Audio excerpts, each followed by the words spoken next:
Ang dami. Ang dami oh, kumpul-kumpul oh, mga followers ko and subscribers. Kumpul-kumpul yung bunga ng ating kalamansi.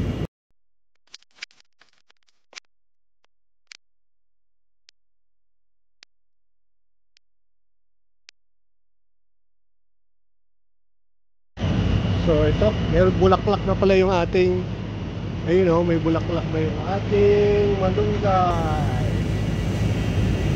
Yun. So yung kabila, marami ho tayong malunggay oh. Mapapansin nyo. Nalalanta kasi po no, sobrang init. Nakakatuwa naman itong ating malunggay. Yan, meron na po siyang bulaklak ano. We are hoping na maging bunga po yan at bibinhin natin. Ayun, mataas na yung isa.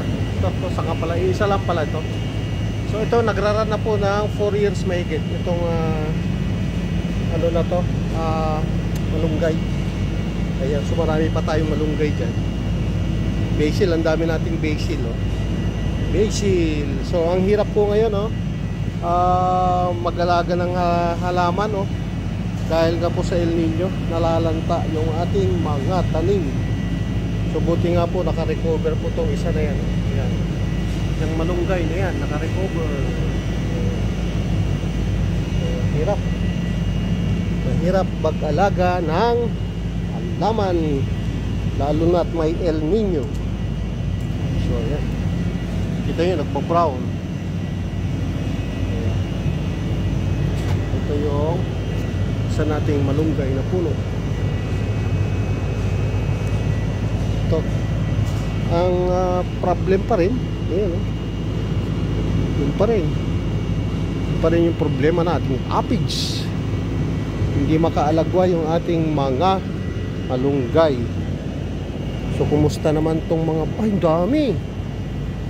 Dami oh, kumpul-kumpul oh, mga followers ko and subscribers. Kumpul-kumpul yung bunga ng ating kalamansi no? Ito yung marcoted. Ayan, dami. Grabe yung bunga oh. Ayan oh, dami sa baba. So maganda siya no. Ito yung marcoted na ano natin, na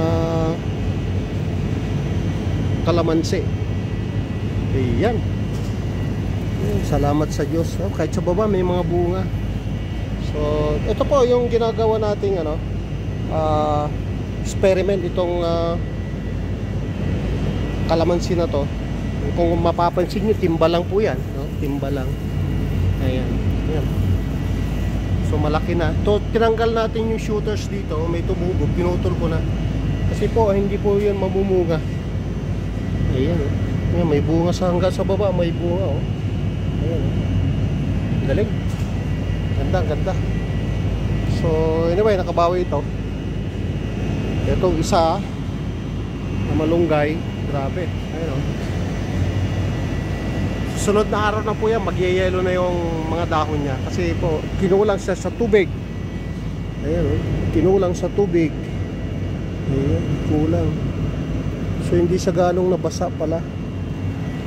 Okay. Ayan o. Ito nakakabawi sa ano. Kulang tayo sa supply ng malunggay. Oh, musbong. Ay tuloy mo. Pag umusbong ka, ituloy mo. Yan. Tuloy mo. Kung umusbong ka, yan, buhay ka, tuloy-tuloy ka lang. At ito yung isa nating malapit na rin nating ano ito, putulin. So nagsanga siya. So dito natin yan puputulin no? Para mabuhay na ulit tong sanga at magiging ganito yung itsura niya dito sa isang marcoted na kalamansi natin. But anyway, may mga bunga pa naman no? Marami pa rin siyang bunga kahit po ano ginawa nating markot. Kung mapapansin nyo no? Wala pang ano. So hayaan lang natin, wala pang ugat na nakikita. So hayaan lang natin. Patience. Patience, tama ba? Patience. So ganun po talaga. At yun nga, ito yung mga sili natin na Hindi na naka-recover dahil sa ganito, oh. Sa white flies. Ayan. So ito yung insulin plant. Ayan, may bunga na. Ayan, may bunga. Bunga, bulaklak. Ito. Ayan. So meron tayong insulin plant na alaga rito. So marami, meron na rin po tayong ito pong mga buto na ito ay haharvestin natin, no? I-video ko po ito yung pag-harvest at gagawin po nating binhi muli.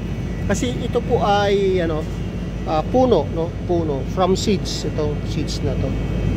So yan, wala po tayong makitang sakit ngayon unlike before na inaatake ng kung anong insekto. So ito maganda, wala siyang problema sa insekto. May nalaglag na, oh. Ayan. Ayan natin, nalalaglag na yan. So lahat po yan ay na-test na natin yung binhi. So pwede tayong kumuha ulit, itatanim natin para makapagparami tayo ng alugbati. At baka mapunta sa ibang probinsya. So mag-uwi tayo. Then yung isa nating yung experiment, yung sinasabi ko nga sa inyo na kinalabasa. So well, nagbunga, pangalawang bunga niya, pero hindi ako satisfied dito. Oy, may white flies pa rin, eh. Hindi ako satisfied sa outcome nung kamatis na ito. Okay, so tatanggalin natin to. Hindi na tayo magbinhi dito sa kamatis na ito kasi maliliit, lumiliit, no? Tuloy, yung malaki nung unang lumiit.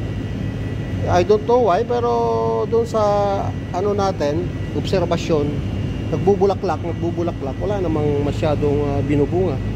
Yan, meron pa rin white flies. So ayan, yung mga kamote, nalanta na yung kamote natin. Yan sa sobrang init po, no? Sa sobrang init. And ayun nga, meron na pala tayong ulit dito. Ito yung kangkong, no? Upland kangkong. So nagbunga na siya, nagbulaklak. Tuloy, wala pang bunga. So kukunin natin ulit. Ayun, may bunga na. So kukunin natin ulit yung mga bunga niya at itatanim natin. Ito yung upland kangkong. So ito yung mga dating tanim natin. Ito, may bunga na. Ayan, may bunga na yun. Ayan, may bunga. Pagka nag-mature dyan, nag-brown, marami palang bunga. Ayan, makikita nyo. So meron tayong mga binhi ulit. Ayan, bunga ng kangkong. Ayan, mga white flies. Oh, dami. Ito yung problema natin. Mahirap naman kasi mag-spray ng parati kasi kailangan natin ng talbos. Ito, babawasan natin naman ulit ito para magsanga. Ayan. So ito, yung ma-update natin, nag-yellow. Kalaban dito aphids at saka yung sobrang init kasi natutuyo yung taniman natin, no? Hindi natin napapasyalan everyday dahil busy nga po tayo. So dito naman ito may pechay na tayo. Malalaki na yung pechay natin.